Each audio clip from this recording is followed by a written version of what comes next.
I haven't really been talking about the NFL playoffs on the channel, mostly because I don't really have a dog in the fight, and I've been kind of just enjoying watching these games a bit casually. But I do feel like I should give this whole playoffs.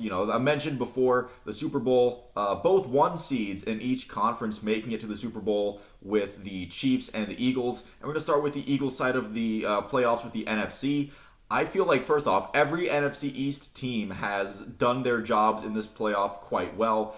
The Eagles being a dominant one seed, Jalen Hurts shutting up all the naysayers on his way to a Super Bowl appearance after there was definitely some questions from a lot of notable people about can he be the guy to lead a team to the promised land, and so far this year he's proving that he definitely is. And the Giants, before losing to the Eagles, it did confirm all of our suspicions that the Vikings were kind of a fraudulent playoff team, despite having a pretty good record heading into the playoffs. It was nice for the Giants to make us feel that we were correct, that the Vikings were kind of just riding a bit more off of their record on paper than they were with their actual substance. So good for the Giants for helping us with that. And the Cowboys' job was to beat this horrible, awful Tampa Bay Buccaneers team, send Tom Brady right back into his second retirement, which he might come out of anyway, but as for now, it seems like he's definitely retired, although maybe not definitely. But again, the Cowboys' job was to just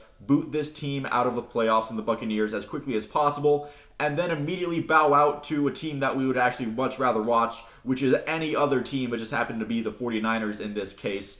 They had the courtesy to run the funniest final play that I can remember, especially in a playoff game, with this, the play they ran against the 49ers to end it. I know the Patriots-Raiders ending might have been objectively funnier, but I feel like the fact that this play by the Cowboys was kind of ran on purpose kind of bumps it up as far as hilarity factor, especially when you consider it was in a playoff game and all that. The 49ers saga with Brock Purdy, Mr. No Longer Irrelevant himself, was a really fun ride to watch, obviously being the last pick in the draft to, third-string quarterback, and then both Trey Lance and Jimmy Garoppolo suffering long-term injuries, and here's this Brock Purdy guy who knows where the Niners season is going, and it turns out Brock Purdy looks pretty darn good, and it was a fun ride to observe from a natural observer standpoint. Just too bad that in their game against the Eagles, they ran into more quarterback injuries, including to Brock Purdy, that plagued them. Josh Johnson, I forget that guy's name, even though he's been in the league and pops up every year out of nowhere, seemingly somehow every year. I think it's Josh Johnson or John Johnson, one of those two. But he even got hurt too, and Brock Purdy came back in, even though it was pretty evident that he couldn't throw. And yeah, it was a pretty ugly NFC Championship game for them after they lost a healthy Brock Purdy, and that's how we get the Eagles in the Super Bowl. So on to the AFC, starting off really hot with that Jags-Chargers game in the wild card round. When the Jags scored late in the first half after going down 28-0, there was a little bit of a pit that developed in your stomach, like, okay, something insane might happen in this game. The Chargers could blow it.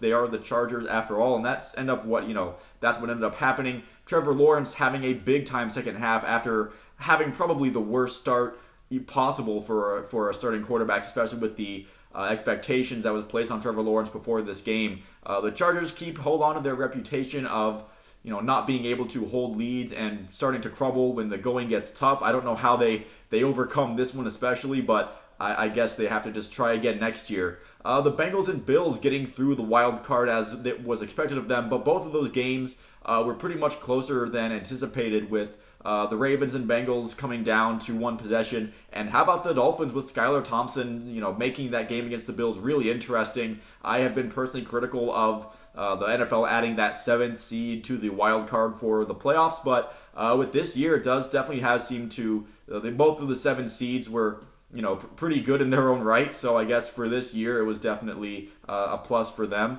That set up the game in the divisional round between the Bengals and Bills. From a spectacle standpoint, in my opinion, I do think it lived up to the hype. Not because it was necessarily a great game the whole way, but I don't think we were quite ready for I don't think we were quite ready for what the Bengals did to the Bills, especially on the road, and how they kind of controlled the game. They took care of business on the road on their way to face the Chiefs in Arrowhead after the Chiefs won a nail-biter against the Jags, who's, speaking of a team whose future looks pretty bright, the Jacksonville Jaguars, they came out of nowhere to make the playoffs. The Lions are also a team that I kind of wanted to shout out in this. The Seahawks made the playoffs over them, but the Seahawks were just kind of there.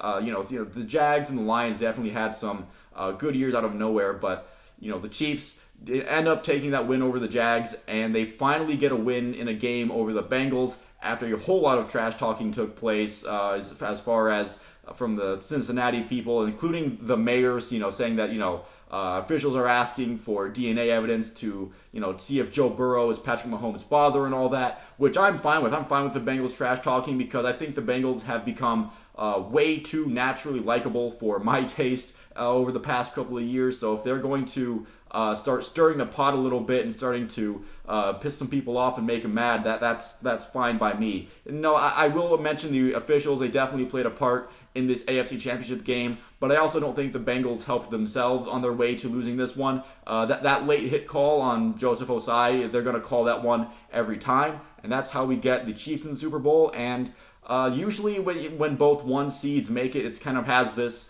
aura of like, oh man, that's kind of the most boring outcome. It's like, okay, if the two top regular season teams beating the Super Bowl could have been better, but honestly, in my opinion, these playoffs have been pretty entertaining, and the Chiefs and the Eagles definitely seem like they had to kind of like earn their way, while the Eagles have been a little more dominant. I guess it is they kind of are as much of an underdog as a one seed can be, going through all the.